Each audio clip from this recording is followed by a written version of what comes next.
The MLB Draft is a much different story from the NFL Draft. For one, it's much longer, spanning for 40 rounds compared to the NFL's 7 rounds. The other big difference is that these players range anywhere from right out of high school to college graduates or even older.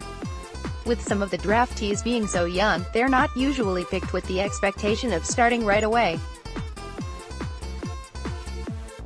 Take the Kansas City Royals World Series run several years ago for example. The big names like Eric Hosmer, Mike Moustakas, and Alex Gordon were all drafted in the first round and didn't come up to the big leagues for 2 or 3 years.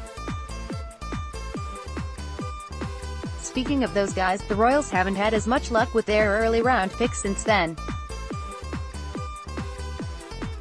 They're in the midst of a rebuild right now though, so it's incredibly important that the organization hits on these many selections they have.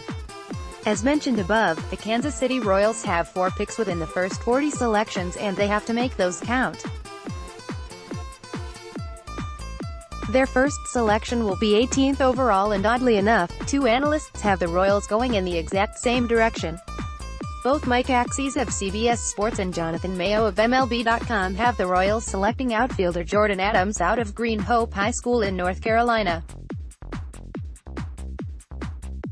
Adams has the option of playing both football and baseball for North Carolina next season, but if chosen in the first round, it'd be difficult for him to turn down the opportunity to play with a major league team.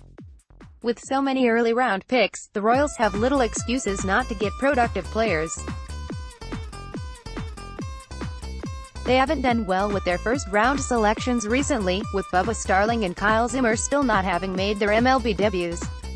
Hunter Dozier is finally getting a chance to play every day, but it took the organization a long time to give him a shot. Kansas City Royals, every first-round pick since 2000. Hopefully the Royals land the right draft picks and handle them the right way.